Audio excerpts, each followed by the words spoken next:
G'day everyone, and Luke here with a great deal from our friends over at Leonards Ingredients. For 4 weeks, the Euro box will be available, giving you the chance to try all 5 of their flagship flavours. What's in the box? I'll tell you. There's Old English, which has lots of pepper, herbs and onions from the Leonards award-winning bestseller selection. Garlic Supreme loaded with garlic, complemented with parsley, oregano for that eye candy. Pork and red onion, a seasoning mix that's packed full of red onions, making it not only visually appealing, but also very, very tasty. The classic Italian flavours of tomato, oregano and garlic with their visual flakes of red pepper for extra eye appeal. Ooh la la.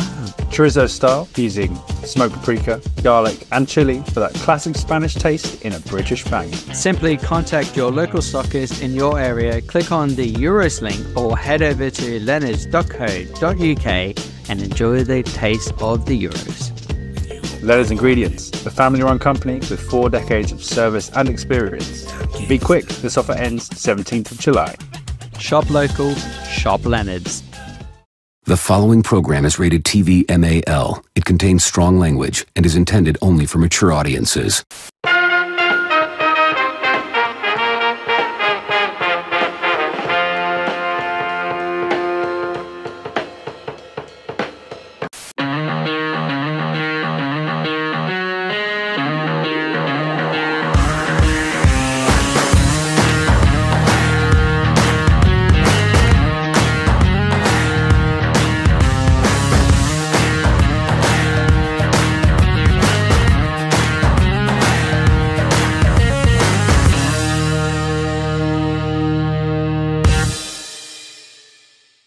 Yo, welcome back to another episode of the Butcher's Bible Podcast. I'm your host, Ant.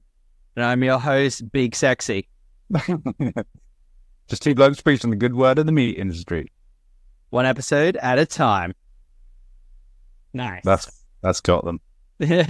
Butchers. Butcher. How's things? How are you? It's so muggy, I can't concentrate. You sweating as well? Yeah. Nah, it's been good though. About time summer's just come in now and you're just like, oh, fucking here we go. And it seems to be sticking around for a while. The old summer solstice did its thing, didn't it? Started off real slow. They had that jet stream over the top, didn't we? Fucking ages. And they kept getting like just cold and you're just like, oh God, it should be like kicking in a bit more. Yeah, rainy as fuck. But good days to be outside, is it not? Smashing. Fuck you, I'm stuck inside. Yeah, I've been outside. I got myself a wicked tan. And it's quite nice. Nice. Well, I spent most of the time most of the day in the garden on Sunday, so I topped up then. Yeah, get your vitamin D. You're playing with the chicks. Yeah. The literal birds, not women. Yeah. I was sending out videos of these 2 little chicks that we've got tearing around. Yeah. What did you give them names? One's called Peep Peep. Nice. One's called Jumper because it's suicidal. He tries to jump. Fuck it out. But we've got a jumper.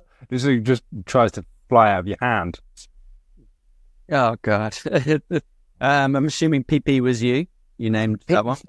Peep Peep, as in like the noise they make, like cheap. Oh yeah, okay. Peep Peep. Yeah. And that's the one you named it. Oh no, I named. I didn't name either of them. Oh, okay. But it was a communal. Right. We'll go. Yeah, we'll go with that. Yeah. Other than that, work was all right. Pretty chill. Yeah. You kind of feeling a bit more wound down now since you're not going to be there. It is weird, isn't it? Sort of like the wind down on. This is my last week beginning 24th. Wow. It's my last week now, and you kind of just get into a funny little, there you go, meh sort of mode. You're still trying to do the best you can, but things are moving on. I'm not necessarily involved in the big choices now, and in the next few weeks as well. I'm only making the decisions of this week. Yeah. Amazing. It's all right. It's good. And next week I'm in with Doug, as I said previous episode. Legend. And it's just exciting to get back out there. I've been drawing all the free time that I've got, just trying to get some artwork done, and yeah, having fun with it, I guess. Really trying to make it a thing. T-shirts for here. Yes. Where do we get them from? On my Etsy. The link is on my Instagram. But it's Baked Duck Collection on Etsy. Yep. Yeah. Nice. Yeah, but I heard they've been doing really well. Thank you. So if anyone who hasn't got a shirt, fucking grab them before they become a limited stock, like, limited. It pretty much is. I don't think I'm going to do this design again. I do like the beef, so it's good. Moving on to the next one. I know it is. I might do a white one with the black design. Oh yeah, little reverse. Yes. Yeah. Shout out to the legends that have bought one already. Proper. I appreciate you guys, and we appreciate you. Thank you. Thank you very much. Still waiting for mine in the mail. Oh yeah. Okay, right. It's there. You know the link. I've got to make some money. Come on. I know. It's all right. I got to at least get my money back, which is getting there. It's getting there. Nice. As long as they're doing really well, mate. Yeah. It's not about the money. It's about getting out there and pleasing people with the artworks, etc., etc. Yeah, definitely. They, from what you've told me, they're a good quality shirt. Then the logo, the front and back seem to have done really well. You were a bit worried. You said, "Oh, I'm not sure if they will hold," and whatever else. Yeah, the quality's great. The ink's great, and it's sort of like supposedly eco-friendly, and it's a heavy cotton t-shirt, Gildan, and it's just nice. Fit. Good. So yeah, I'll get mine soon. Get on them, my guy. Yours is aside. I have done that. I'm going to say that out loud now. Yours has been put aside. Oh, thanks. There we go. Extra large. Oh, I'm not that juicy, am I? What are you saying? You're juicy boy. Well, man, I've lost weight after today and the weekend gone. You've just been sweating one out, have you? Sweating it out. Just non-stop work. You missed the cool rooms, do you? Walking into the chiller going, I miss the smell. I miss the sound of a cold room. Mm-hmm. And I miss that smell. And like you did text me the other day going, I think I want to come back to Butchery. Yeah. Yeah, I did, didn't I? I was just having one of those fucking horrible days where everyone was just grumpy and it just wasn't that nice atmosphere. Yeah.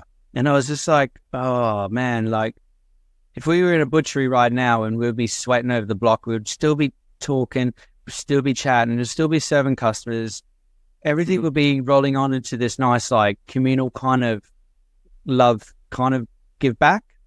But like, bro, that day was just like, everyone was just in a terrible mood. Like, I don't think one person was good at all. And I was just like, and then it made me like reminisce about those like banters and the chats and the creativity and the smells and the feels. Like, it kind of, I just kind of really was like, I want to come back to butchery now, and it was. Is there anything around you in terms of like shops in Dorset that you feel like you could have a go at? Well, because you put it in, because you're doing the self-employed thing as well. So there is shops, and I know most of them anyway, and I can be like, hey, well, what days have you got available to cover for and blah, blah, blah. Because I know everyone's short-staffed or people need help on whatever days, I mean, people are crying out for holding on to top-quality butchers. There's people out there, but they all look good on paper. Yeah. So we got Pampill where Creamy Callum is, shout out to that legend. Creamy Callum? Yeah. Creamy Callum? Yeah, man. How do you get that nickname? I don't know. We should ask him.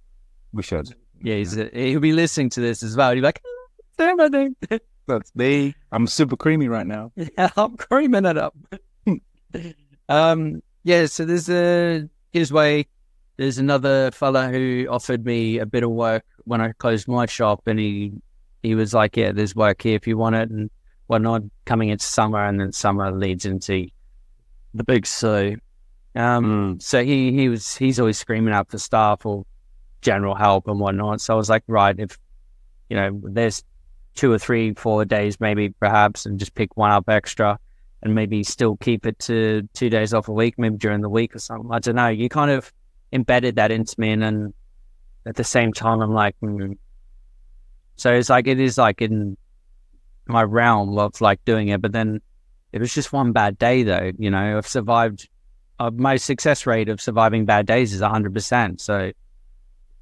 So like I can't knock it or be like fucking rah, you know. But it was just like, it made me miss just the butchery and the team environment, and everyone who works in our environment, like they understand that. Where like other environments, we're still here waiting for you. Come back. Yeah, I know, with arms wide open as well. Yeah. Can you drop a? Okay, here's the thought. Can you drop a day on the quarry? Could you do that? So the wife and I were speaking, and because you could pick and just dip your toe back in, because you might go, actually I'll give it a little bit longer because you're still finding after your shop or whatever. Yeah. Well, the wife and I were talking anyway. So this Wednesday we're going to the hospital because we're going to be meeting the surgeon that's going to be doing the surgery. Yeah. So Wednesday's a big cutoff day for me. But she was like, well, if the surgery is successful and then next year rolls in, and because like it's going to be like germ season and everything for like, you know, her going into nursery and that. Yeah. And she goes, well, for the sake of saving ourselves X amount of money for the day, if you're possible to drop a day. And then I was like, and I said to her, I was like, look, I think maybe I should go back into the butchery. And she looked at me and she goes, are you sure? And I was like, yeah. She goes, you need to know your limits because I know what you're like. She goes, it's all or nothing. If it's not yours, it might be different, because you absolutely hammered it, as we all know. You went in and you made that work, and it was just through no fault of your own that it slowly declined. Yeah. And why not just go for it in someone else's shop? There's no real responsibility. You're just going in there being a knife and get your eye back in, and you get the smells up in you and get the banter flowing. You know, that's what I said to her, and she goes, well, if the quarry kind let you drop a day, she goes, that is a really good possibility. And she goes, you do know most of the boys and girls who are down here, so they probably will find you work. And she's like, the only trouble is you'll probably be working like another Sunday, but then if that guarantees that you can have Esme for 2 days during the week, that saves us a lot more money. And then even then I can go in with my own like day rate or hourly rate or whatever, you know. Yeah. So there is like, you know, a bit of a possibility, a bit of things up in the air, but we're not going to do anything until like January, February time. Because it's like, once we find out on Wednesday, then that's where I'm like, right, I got 4 to 6 months recovery time with the little one, and I'm going to be taking a bit of time off, which, you know, we'll let everyone know, and we'll work out other bits and pieces in between.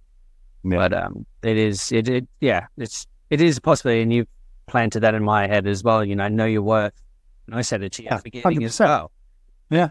And then like everyone else should, you know, you guys just need to know your worth and go, right, I think blah, blah, blah, and I'm going to do blah, blah, blah, and make it work for yourselves, you know. And you're now spending more time with your little one, as well as you're focusing on your art and doing the podcast with me as well, which is, you know, we're still razzing it. Fucking still razzing it 2 episodes a week, man. I know. Been going over 3 months now, and, you know, with the feedback as well. It's been really lovely. It's been quite nice, you know. Shout out to the new sponsors of the podcast currently. We do also have more slots available if you're listening, anybody else. But shout out to Leonards, their Eurobox. Yeah. Amongst them all. So so someone asked me about the Eurobox, because they were like, oh, how does it work? So with the Eurobox, they got 5 of their favorite flavors.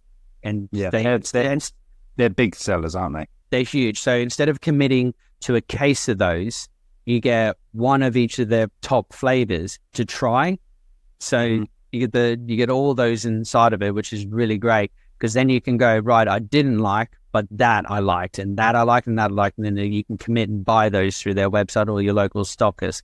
But I think the Eurobox is a really good idea on their behalf to say, these are the 5 top, instead of committing to a case of like however many kilos and how many packets there are. And if you don't like that one, it'll just sit there in the dry storage or whatever, you know. It's just a bag, you know. You can always use it for yourself or shift it as some barbecue bangers. You never know.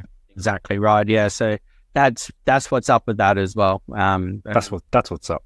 That's what's up, baby. And yeah, I think it's a great idea as well. And it's like doing the individual top sellers, and it came around perfectly for the Euros as well. Yeah, really, really good. Really good marketing on their behalf as well. Yeah, and we appreciate it. Thank you, guys. And we love you. Thank you so much. Yeah, we do. Give them a like and a follow, guys, as well. And just buy their products. They do a great job. If you're not sure, just listen to the Big Butcher at Doug episode. He pretty much tells it to the T on how good their quality is. Yeah, they are. And we'll get around to it. 100%. Now, I'm your host, Ant. Yes, and I'm your host, Little Sexy now. Little Sexy. You may have seen, this was on Instagram, maybe, I think it was April, May sort of time. I've been sending it to you periodically, being like, we need to talk about this, we need to talk about this. Yeah. And it was the illegal smuggling of meat into the UK. See, this is funny. Like, you were sending me this, and I'm like, why isn't this have more coverage? Well, it kind of has. A few of the posts that I've seen were on Farmers Weekly, which, if you don't know, is quite a big magazine subscription, sort of farmers magazine that you normally have stacked up next to the toilet, so you can have a quick read. Yeah, 40 minutes later. yeah. Your legs have gone numb, and you've got to crawl out over the. But yeah, criminal gangs are buying meat and shipping it over by any means in Dover, in the UK. Yeah, so it's coming through the ferry. Pretty fucking wild. So this is funny. So gangs are grabbing this meat, which is horse and donkey, and how many tons are they bringing over? It's not just horse and donkey. It is still pork and chicken and lamb and mainly mutton. You know, which makes you think, what demographic is it going to? I think it narrows it down. Yeah, you know, if you go to your local kebab shop, where's that coming from? Yeah, right. So where are we? I'll just get up my phone.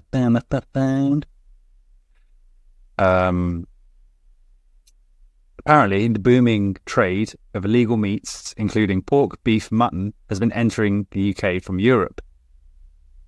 Officials are particularly concerned that the smuggling is happening on a commercial scale, and the meat is routinely being discovered in unhygienic conditions, such as unrefrigerated vans and trailers, piled up and wrapped into wheelie bins. In some cases, the raw meat and cooked meat have been found mixed together.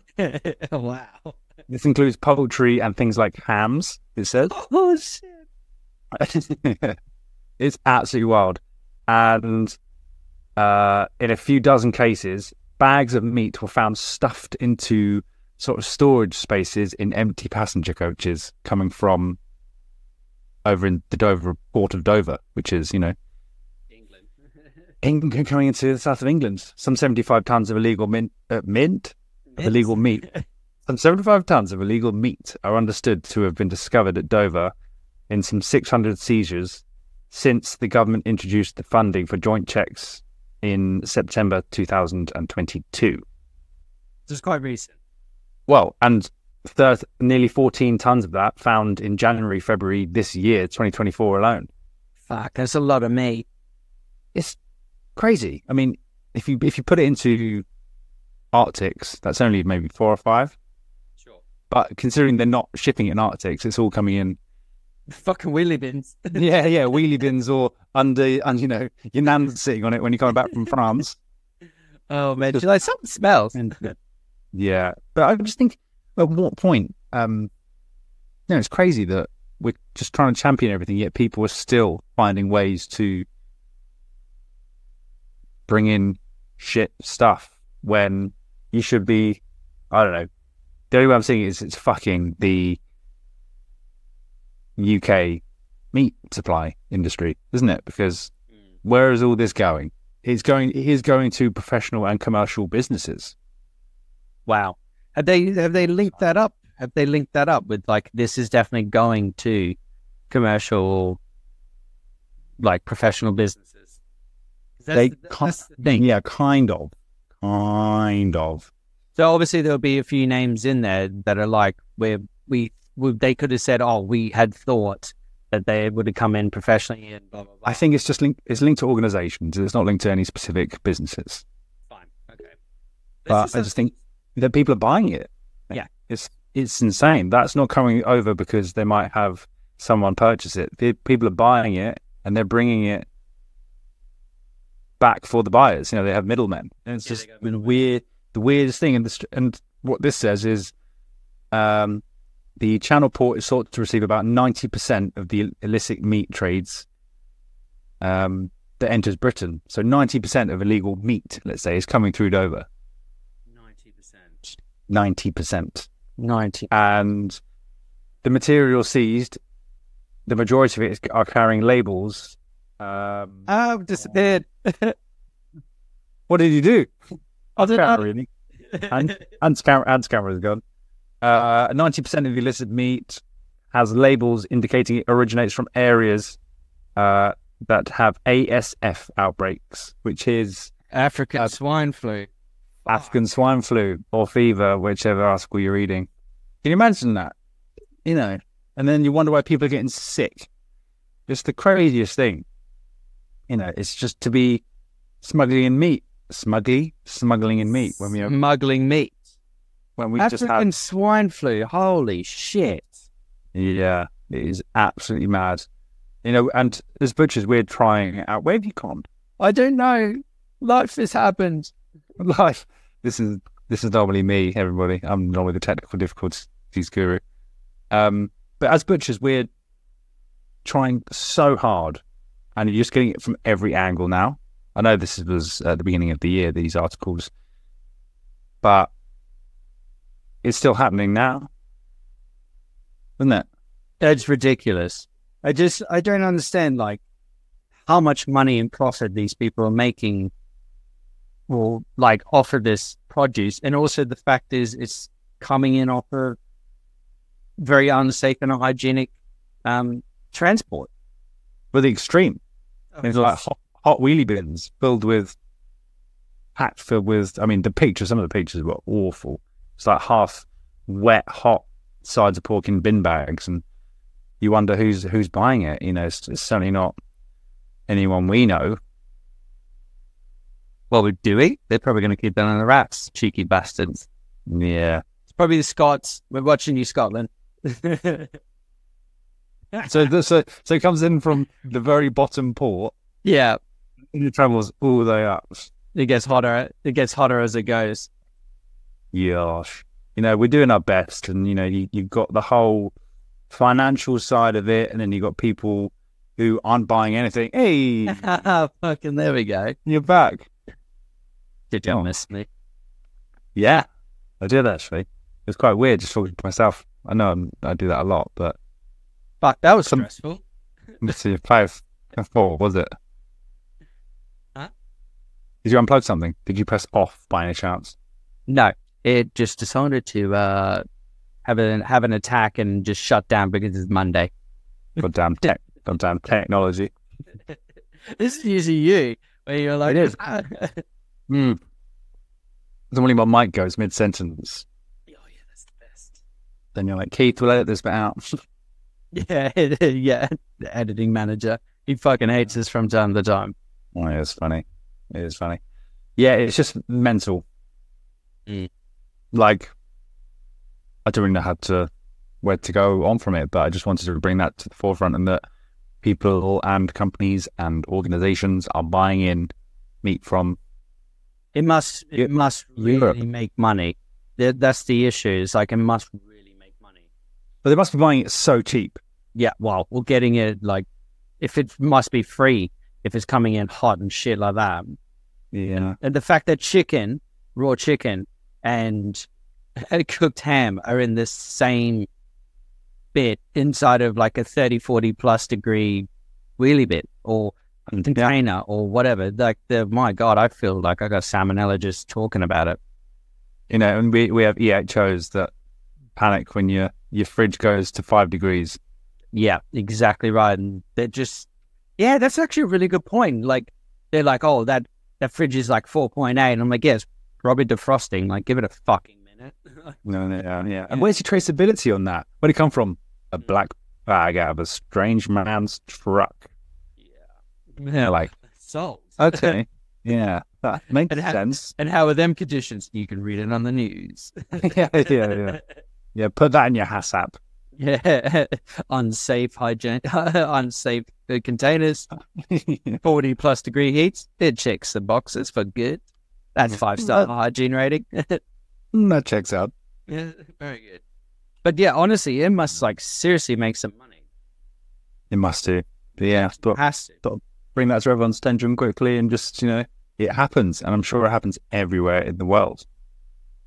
Yeah, and Britain, well, yeah, UK is just getting absolutely hammered with it, and with all those honest folks that, you know, own shops are trying to do a good, honest product, is supplying, you know, and helping the local farmers and suppliers of all sorts, and they're just getting shit on again. Yeah, exactly. It's unreal. It's unfair. But people, you know, and there are people buying in pork. That a lot of that's pork as well. Yeah. And in the UK during COVID, there was, you know, meat production doesn't stop. And the amount of pig farmers that had to shoot and burn pig carcasses if they couldn't process them anywhere, because slaughterhouses were working on skeleton crews. And that's really sad. We're barely recovering from that, and now this has happened over the last couple of years. You all just it's all just under the shadows, isn't it? Like, in the shadows, no one really thinks about it. Even in the trade, people don't really know about it or think about it. But you know, then it's headlines that come out like this, and why isn't it front page? You know, those are the people they should be stopping. Those are the people they should be stopping, not the fucking farmers that are protesting and, you know, who do like 17-hour days or plus, you know. Yeah. Those are the people they should be stopping. And those conditions are horrendous as well. And how many people do you reckon have died from that? And some people must have got ill. Yeah. And those people who were getting like, that got no traceability on it. And then they're like, oh, I had some dodgy pork or whatever. And then people are like, yep, told you pork is the killer. You shouldn't touch it. Rah, fucking vegan this, vegan that, and whatever. And it's just like, well, actually, that's from lack of like education and also desperateness as well. I think that could be what it is. Businesses, let's say companies or organizations, are desperate and they can't afford the going rate a lot of the time now. You know, you give people an inch, they're going to take a mile. And maybe it's not through them wanting a quick profit, it's because places cannot afford to buy with the price of electricity, I guess. The UK going rate for meat. It's to keep their business afloat. Obviously, that's probably dire situations that this is happening in. Yeah, that has to be bottom of the barrel. Like, okay, we either close our doors and say goodbye to our business that's been going for 30 plus years, or we bring in this super cheap meat. It's a bit dodgy, but we'll just give it a wash off and let it cool down. And then we'll just serve it at a cheaper price. I mean, I've seen some things in my time, but that would be seriously pushing it. Can you imagine being the Port Authority people and just opening up that container or going underneath your nan's legs and just pulling out all this meat? Excuse me, Doris. Yeah. and you fold it, and you fold her tits apart and just pull out. No. Too far.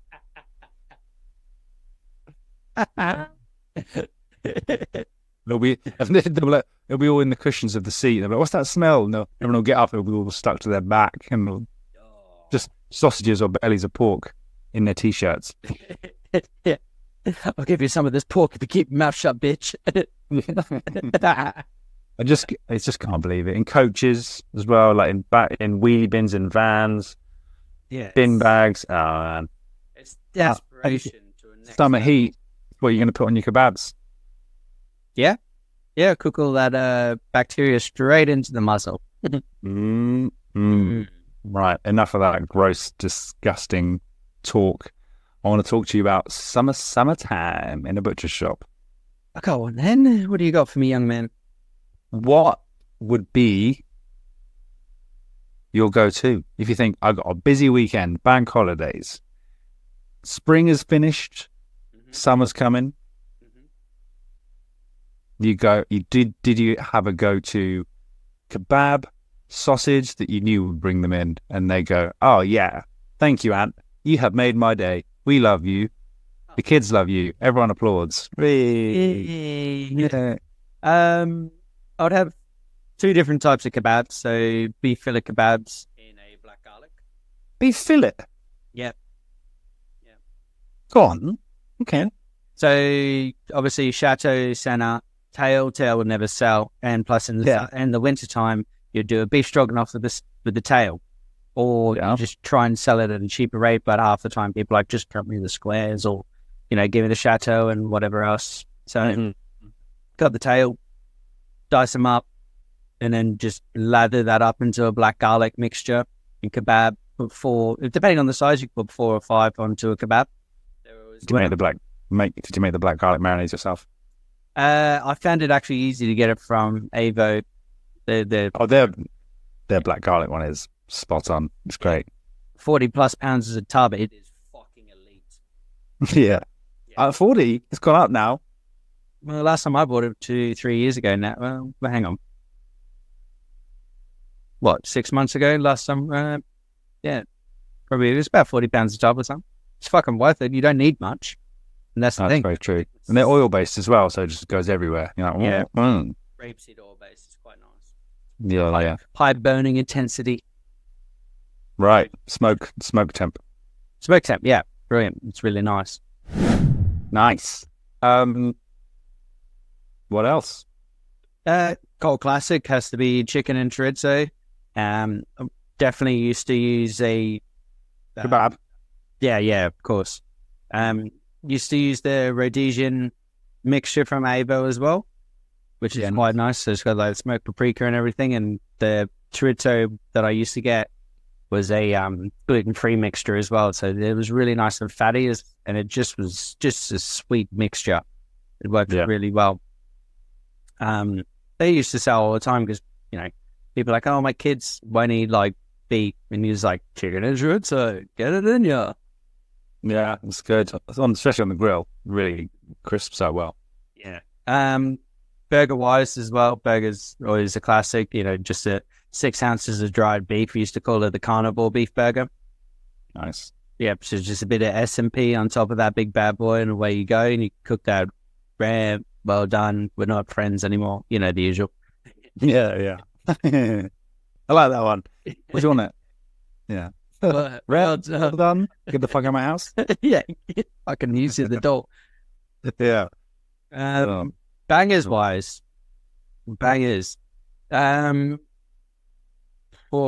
used to do different types. There was always the Good. There was so there was the beef and pork mixture I used to do with jalapenos and coastal Dorset cheddar. Nice. But it was like a real super melty cheese. So you had to do super big lumps. So you couldn't like grate it or anything, but you had to like do big lumps. And sometimes it's a bit of an asshole to get out of the sausage fillet nozzle. Yeah. But it worked. And then the best way to do those is like to do the pinch and twist instead of just the lock and twist, like feed it through and twist. Yeah. Those are the best. And then you tie it all off and let it dry for the 24 hours at least. So it's such a full sausage. Yeah, because you got big chunks of jalapenos in there and the cheese, and you had that nice pork and beef mixture. Those were always a classic. But then, nice, because people were a bit funny about like pork anyway, or jalapenos being spicy and everything. I used to do the Reuben from Dorset. So there was this. So I did a beef and pork mixture again, but I would like make it a super lean beef with a little more fat, like pork fat inside, and then I'd do So the piccalilli, Dorset piccalilli that there is. So it's nice and chunky, and it's got that tanginess and that yellow, as well as Nice.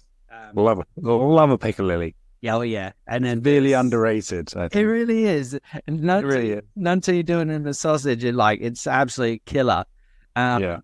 You put that in, and then I used to do the Dorset mozzarella, big chunks of that all the way through. It wasn't like Championing local, Anthony Navarro. always that, mate. That's what it was about. And then we would do pastrami as well. Yeah. So I'd slice up a pastrami and then cut it into like threes, and then it'd be like nice big squares of it, and it'd all go in. You mix it, and then do the last bit with the piccalilli. So then you got the big chunks of that and the yellow. So you had white, red, and yellow, and that one was always a classic. That's cool. What would you do with piccalilli sausage? Pastrami. I'm a big fan of like a deli pastrami sandwich. Anyway, with pickles, mustard, pastrami in it. Yeah, damn. I bet that was brilliant. It was really good. A lot of people used to ask in the winter time, like, "Oh, you're going to make this Reubens from Dorset again?" And because I named it after the American sandwich, the Reuben. So Reuben from Dorset, and all the ingredients were from Dorset. So Brilliant. it was a really good name. What would be what would you want to do? One item, one product, let's say, from each protein, each meat. What would you do for your quintessential summertime lamb cut? What would you do? Tell the people. It would have to be a loin chop. But not like marinated in anything? No, because the lamb loin itself is just such a beautiful texture, and it's just a beautiful flavor that you get straight on the bone. You got the sirloin, you got a bit of the fillet, just a mini lamb T-bone, just a bit of salt and pepper, maybe a dash of rosemary, and nothing too extreme. I would never have to marinate them because they just sold themselves. But even me personally, I would just do a bit of salt and pepper or garlic salt, and then just nice thick loin chop, and just Nice. about 5 minutes aside. Skin side down as well. Skin side goes all nice and crunchy and bubbly and everything. The salt's like working its magic, getting inside of it, and it's just like, yeah, oh yeah. I'm a severe lover. Severe? No, that one. I'm a huge lover of. God, someone's been reading the thesaurus today. I'm a huge lover of a butterfly leg of lamb. Well, would you say you're a huge advocate? I'm a big advocate. Yeah. Butterfly legs of lamb with loads of garlic, rosemary, and oil and lemon juice. That's it. Let it sit for 2 days in that vac packed, and then just crack it out, cut it into two, straight on the barbecue. Let me ask you this: being with the lemon juice, because we all know that if you add lemon juice to steak or whatever, it tends to make it tough. Would you skin the lemon and then have all like the zest spread out through it so that it no, I'd just do slices, cross section slices, and just chuck that in. I wouldn't necessarily squeeze because the lemon juice would permeate into the meat, but I would just you just want that hint, because obviously over the 2 days you jumble it up, you then flip it, and it'll just add a hint of lemon zest to it. And that smell as well with the charcoal. So good when you get something marinated in olive oil or something out of the fridge where all the oil's still hard. And you just slap it on the grill and you get the black lines on it. It's so good. I was just thinking about that smell as well, like all that olive oil, garlic smell as well. Like, take me now. Winner. That's what I would do. That's my summertime lamb barbecue. Okay, yeah. No, I just love a loin. I just love a loin chop. They're delicate. They're beautiful. I don't hate it. Ain't mad at it. Yeah, you can't be. It's delicious. What about you? Tell me about your kebabs and your snaggaloos. Kebabs. I've always liked making. I think it might have been like lamb cannons, the neck fillets. Sure. Yeah. We'd use them in a garlic, mint, and chili marinade. Really, really good. We were fortunate enough to have like a small market garden where we were. Mint and chili. Mint and chili is so good. Garlic, mint, and chili. Yeah. Black pepper, bit of red wine vinegar in there. You're away. What's wrong? Ah, you said mint and chili. Yeah, mint. Fresh mint. Fresh mint. Fuck and slices of chili or small bits of chili. I just planted a chili plant in my garden bed on the weekend. There you go. So, don't plant mint in your garden bed; it will go fucking crazy. I have, and it's going to go crazy because I wanted to. Okay, fascinating. Oh, I want mint all year round. Everywhere. Widowy. Yeah, literally. I wanted to take over the ivy because we got like ivy that stays on one side and I keep fucking ripping it down on my side. And I want that and the mint to make a very ugly baby. Nice. Yeah. At least That's really good. At least if they did like a hybrid version of the two and they're like, done it, at least I could like eat it and start like picking away at it instead of ivy just being all over my brand new fences and all over my fucking patio and shit and just ripping the cunt out. Yeah, fuck that guy. Yeah, fuck that guy. Yeah, garlic, mint, and chili, so good. This marinade is equally as good on kebabs as it is lamb chops. It is. Yeah. It's really nice, and then you could give it like some lemon zest over top as well. But it's like 4 ingredients: salt, pepper, chili, mint, and garlic. And a little bit of olive oil as a binder. That's 6, but yes, that would do.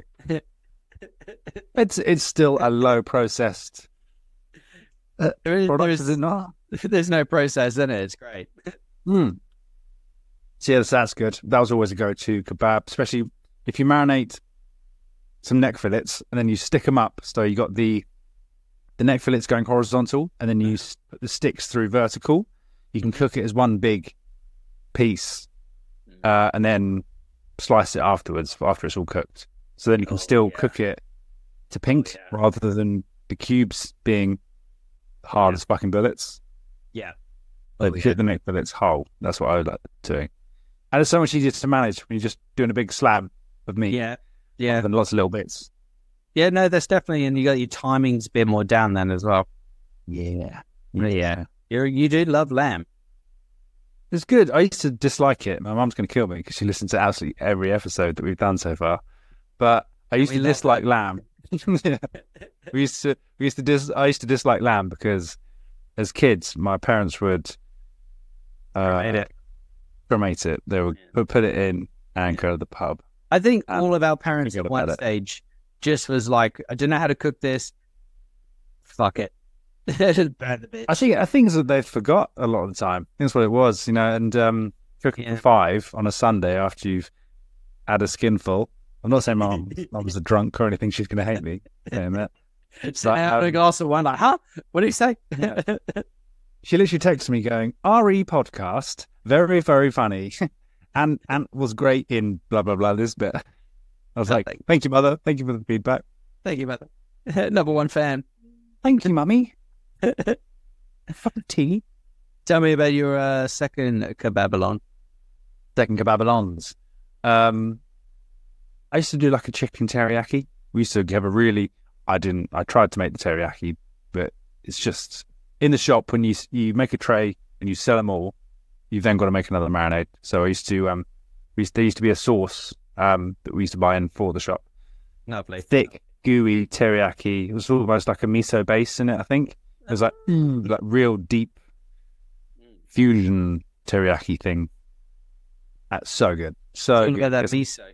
That white you get some killer. Black sesame seeds on there as well. You're away. So good. Good presentation. It catches the eye. You got the white and black. Yeah, and it was brilliant. Loved it. Absolutely loved it. Great flavour, and it was the smell in the shop as well. Yeah, that garlic and soy kind of smell lingering. Yeah, like I've done so many kebabs in my time. Through using one of the speed peelers to cut courgettes or something to get nice wafer thin long pieces, and then put out 1 cube, bit of courgette, another cube, so it's like a wave through it, and doing chicken goujon waves as well with the inner fillets, and we've done so many. Wow, yeah. I do. It's worth in a way, but it is worth it. But where it worked, we couldn't buy anything in unless it was organic, because it was a bit of a posh wanky farm shop. So we had to make everything from scratch. We had all of the raw ingredients, but it just took the time. You couldn't open an Avo tub and go plop and suck it on, Yeah. But I think it made me, appreciate food more, appreciate separate flavors, because you have to do it all by touch, as a chef would in the kitchen. Like, you need a little bit more of this, a little bit more of that.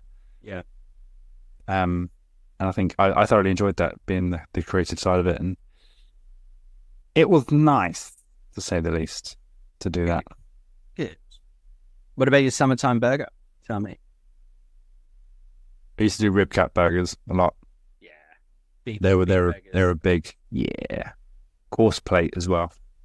Of course. Course plate twice. But then Of course. I would always do, what was it? Chili cheese. Chili cheese went well. Yep. That was really good. And I also used to make a pickle bacon one as well. Oh, come on. As in, like, chopping small bits of pickles into the burger. That's so good. So good.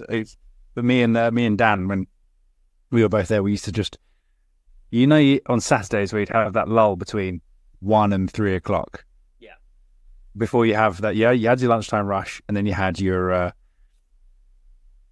Saturday panicas when they come in at around 3:30 till close almost. Yeah. We'd be like, right, how many burgers do we have left? And we just fuck around making different burgers. Yeah, brilliant. And then you had your cheese and bacon, brilliant. That's a really, really good one. Yeah. Always a killer. Really, really good. And pickles. I mean, gherkins. Same shit, isn't it? It's all pickled cucumber to a degree. Doing weird half and half burgers, or like yin and yang burgers, swirl pinwheel burgers. Yeah, they're pretty cool. Yeah. Good fun. Yeah. Marrowbone. Yeah, marrowbone. Yeah, those ones are fun. Those ones are really fun. Have you? Flavor. Yeah. Have you ever experimented much with chicken burgers? Yeah, but making them's annoying. They're just so pasty. Same as those translucent sausages that I spoke about before.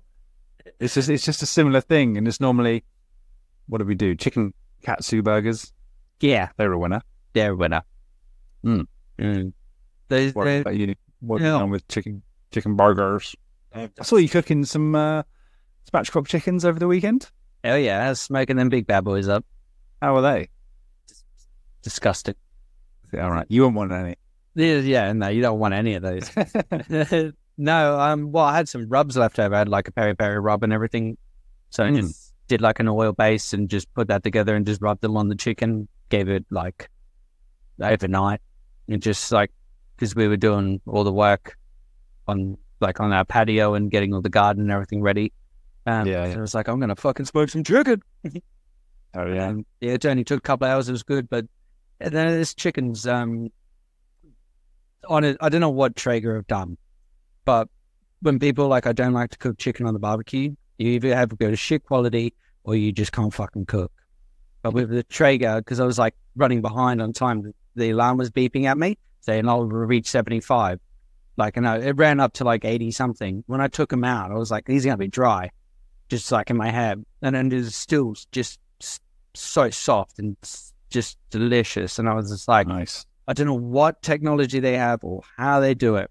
They just keep the moisture in those guys. And it's just fantastic. Shout out to the old Traeger.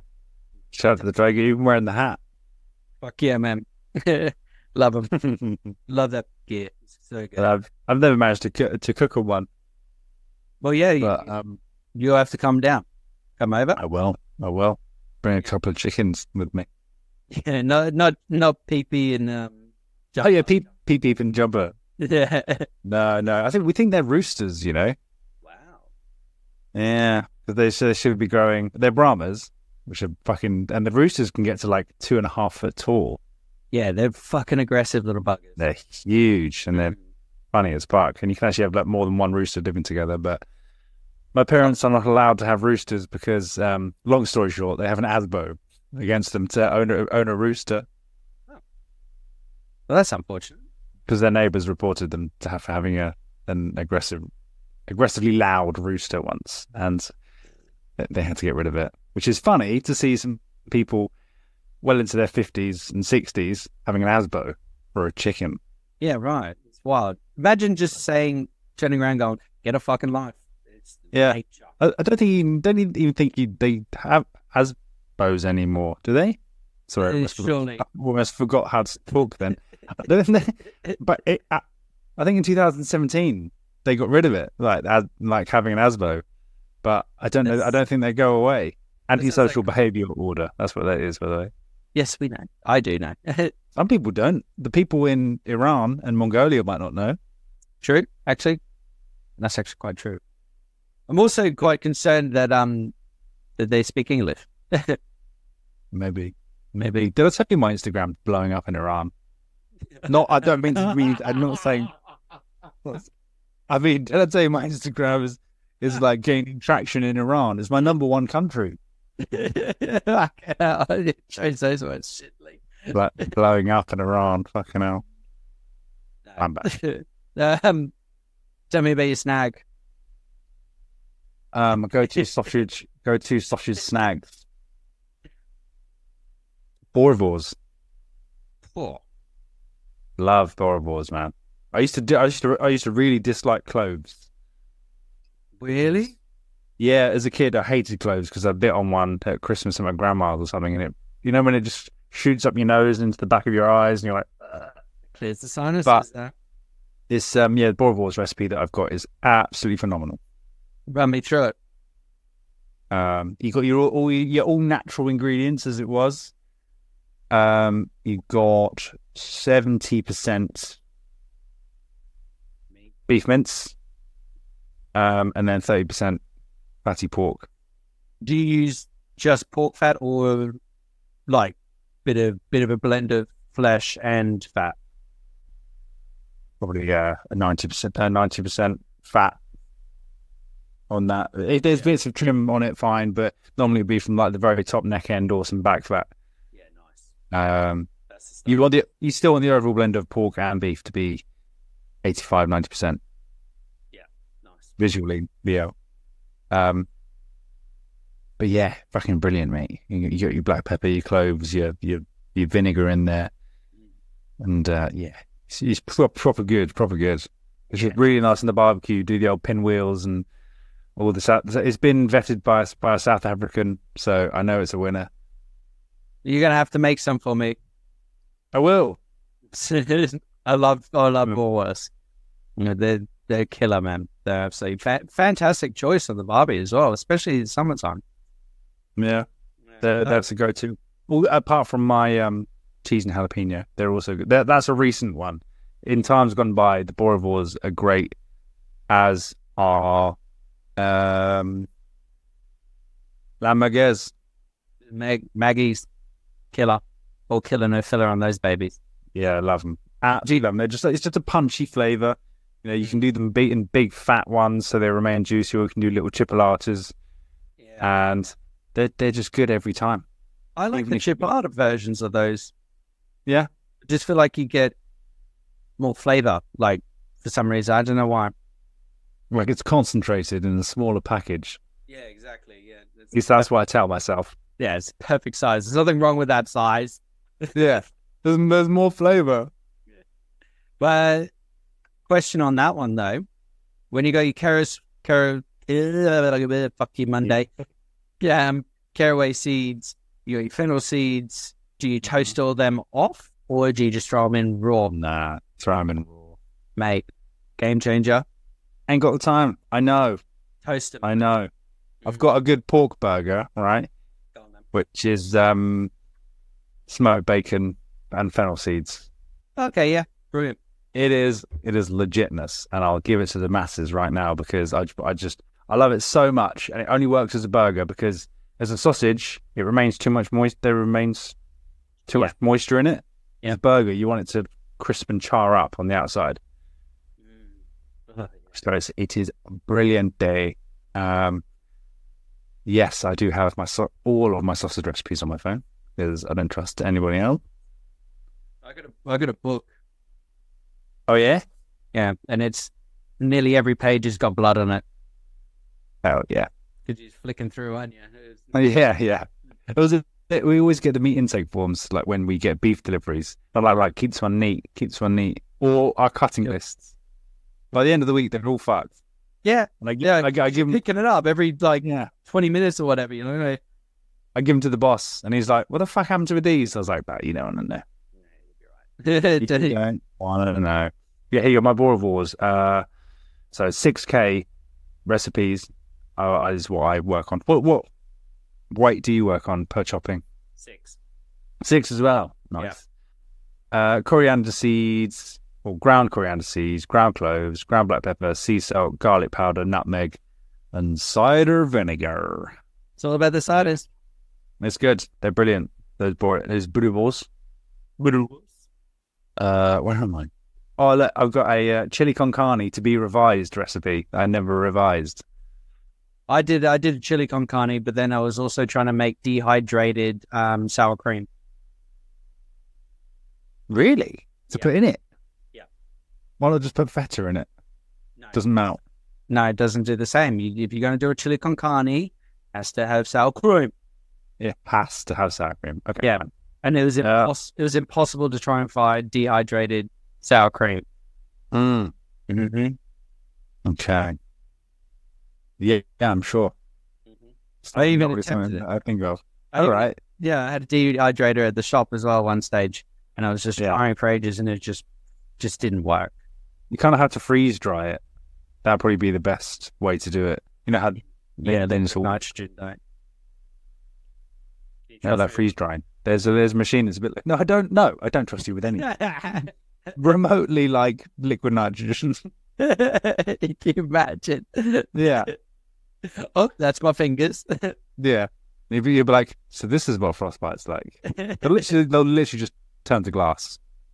Definitely. Pork fennel and bacon burgers. Pork, smoked bacon lardons, garlic, sea salt, zest of 2 lemons, and onion with 80 grams of toasted fennel seeds. Yeah, so you got to toast some fennel seeds off to unlock that flavor. I think 30 grams of black pepper I put in there as well, and then and then kind of crack them. You don't want to blend them. You just want to have cracked pepper and fennel seeds. Yeah, stunning. Dude, it is spot on. Okay. Okay, spot on. I believe you. Thai chicken burgers. Oh, yeah. You know, you got your sea salt, chili flakes, coriander, lemon zest, and soy sauce. Yeah, nice. Really good flavor. Yeah, the chili con carne one's funny. Yeah, chili con carne works. So you got your beans, you got all your mixture in there. Just need and the avocado is always a big one as well. It's like, Yeah, do you leave it in chunks or do you kind of? avocado in a sausage. That's funny, isn't it? Yeah, fuck yeah. Yeah. That's mean, good. Summertime. Yeah. Some great stuff. You took the words right out of my mouth. Summertime, great stuff. Yeah, depends. Well, what's your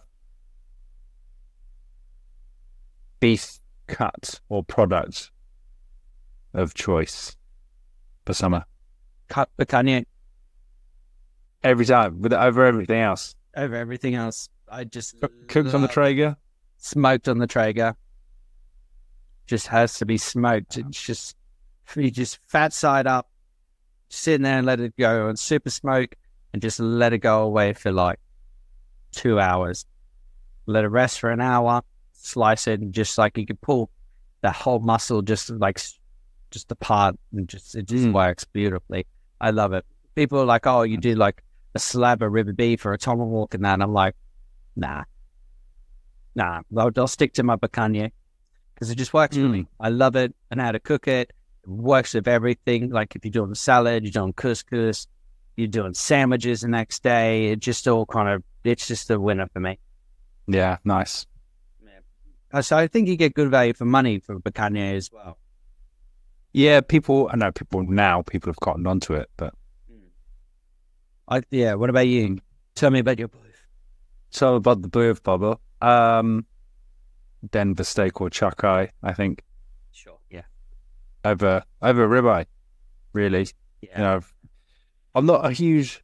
Sometimes beef is just a bit sort of like a bit too meaty. I know that sounds weird. Like, you know, I don't know if anyone else has thought this, but you know when you go to bite into, I get it maybe once a year when I'm eating a chicken thigh, where you bite into it and you're like, it just doesn't feel right. I get put off. Maybe it's my autism. I don't know. That is, baby. Yeah, and I just go, oh, I can't eat it. And it's the same with beef. Like I can be put off quite quickly with beef. Lamb, not so much. Pork, not so much. But with chicken and beef, I can be. If the texture isn't right, I just go, math. I'm done. I don't want to eat that. Yeah, dinner's funny, man. Yeah, I hate it.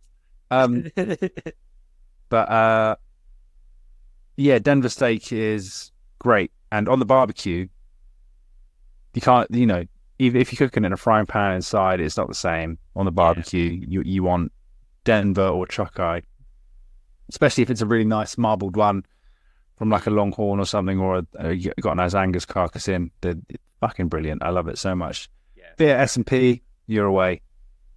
Definitely. You know, chuck some butter on it halfway through so that it just all drips through and gets absolutely nailed by the flames that are coming up. Hell yeah. Really, really good. Love it. Absolutely love it. Flame kiss. Yeah. Yeah. Yeah, they're great. Yeah, and I've just thoroughly enjoy it. I've cooked a few this year, I think, and delicious and nutritious. Very nutritious as well. That's me. Yeah, I have the whole cow, just one steak. That'll do me. I feel like if you're doing like ribeye, I feel like there's too much expectation. That's I feel like ribeye. You rip into ribeye, people are like, yeah, I get that. I feel like it's more personal. Like it's steak night, date night. You know, ribeye works really nice. You can have it over a glass of wine or whatever. But like if you're cooking it for like the boys and that, it's just like I don't think it works because you don't get that same the expectations are too high. I feel like if you cook the Denver steaks or like a picanha or something, and you sliced up big chunks of that and just fed it out to the boys when you're having beers and that, I think that works a bit well in my I know it's controversial, but like sure. But I feel like that's different. I feel like eating steak, it's got to be, intimate. Yeah. I see. I see that. It's good. I appreciate your opinion. Thank you, sir. Yeah. Oh, one thing I did want to talk to you about before we wrap up. Oh, fuck. All right, here we go. So, my love for alternative milks. Yeah. Okay. Yeah. Yeah. I don't know. It's quite a funny thing to say.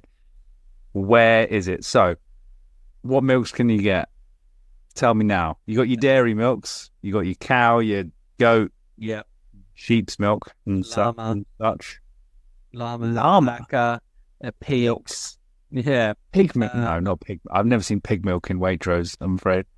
No? Pig milk. I don't know. I can't imagine anything that just makes me go, ooh. I'd have a dabble. I don't give a shit. I've eaten worse things. Then you got your milk alternatives, your dairy alternatives, right? Like nut almonds. Milk. Yeah. Almond, oats. You got pea milk now, like legume. Oh yeah, legume. Yeah. Legume milk, which is just kind of odd. But one thing I've found recently that I wanted to show you. Where are you going with this? Was okay. Where are we? Bug milk. Cockroach milk, specifically.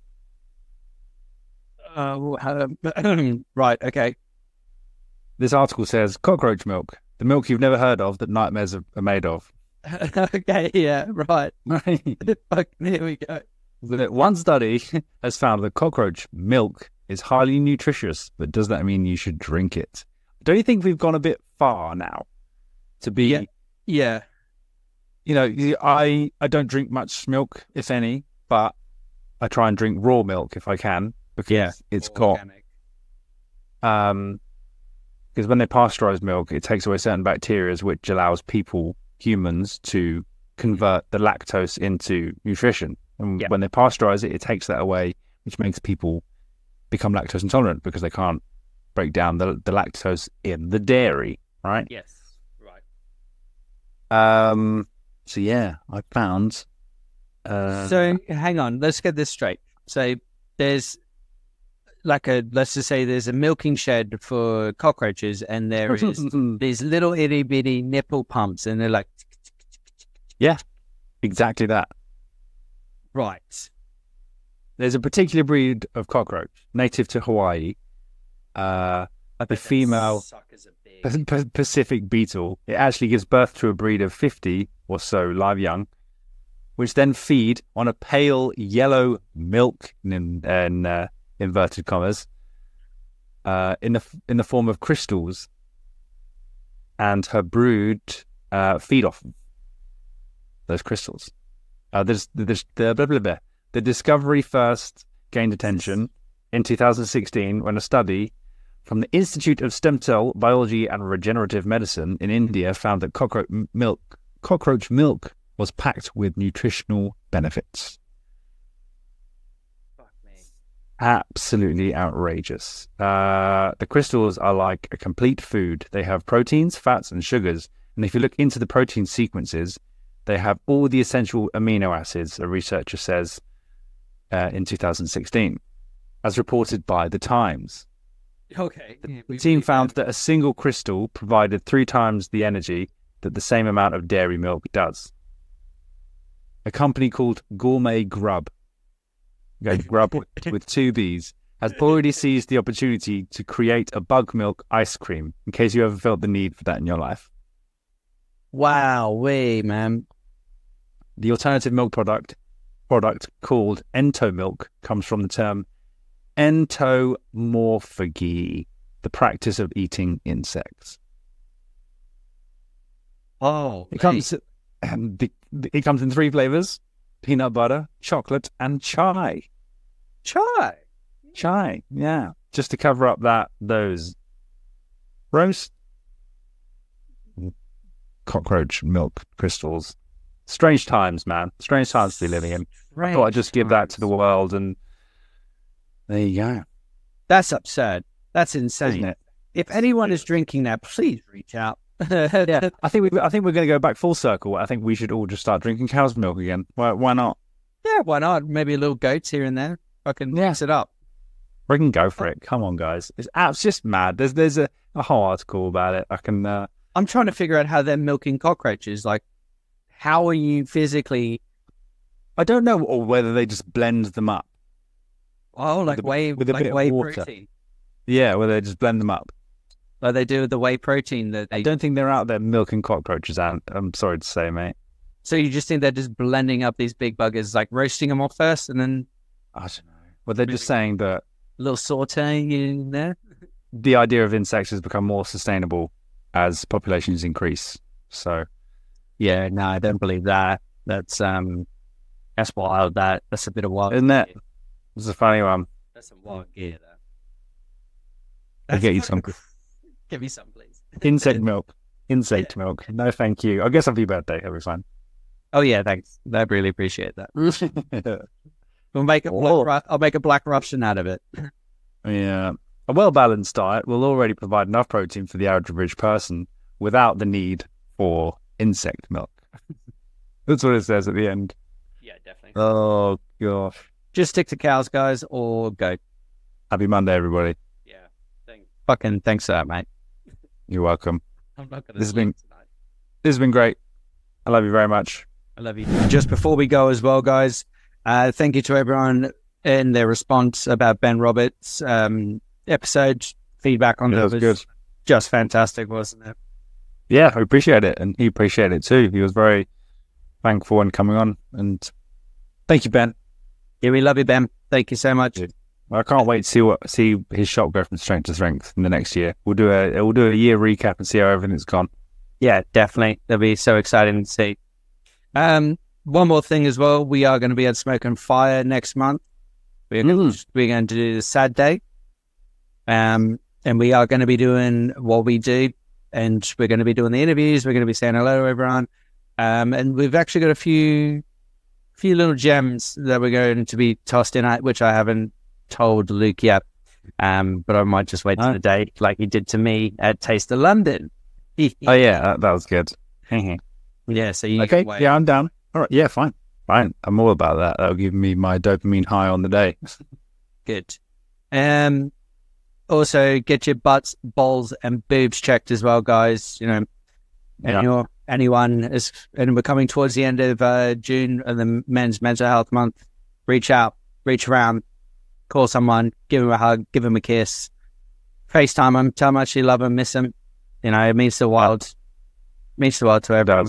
It does. And just a simple, how you doing, could be all it takes. Exactly right. Well, I hope everyone enjoyed this episode. I'm not going to sleep tonight after the fucking cockroach milk. Hey, I know, I got to dive into it and I can find out more and spam you on it. But yeah, I love you very much. It's nice to see you. Love you. And you look well. Enjoy that sunshine. Put some sun cream on. Please. My face is so tight from the sun as well. It's just like starting to get. Yeah. You're glowing. Thank you. And don't forget as well, head over to Leonards, get your Euro box, try before you buy. It's just fantastic what they do. Yeah. And big shout out to our sponsors, Leonards. Thank you so much. And I hope everyone enjoys their week. We will see you on the Friday episode with a very special guest, ladies and gentlemen. All right. Love yous. Bye. Bye. Ciao.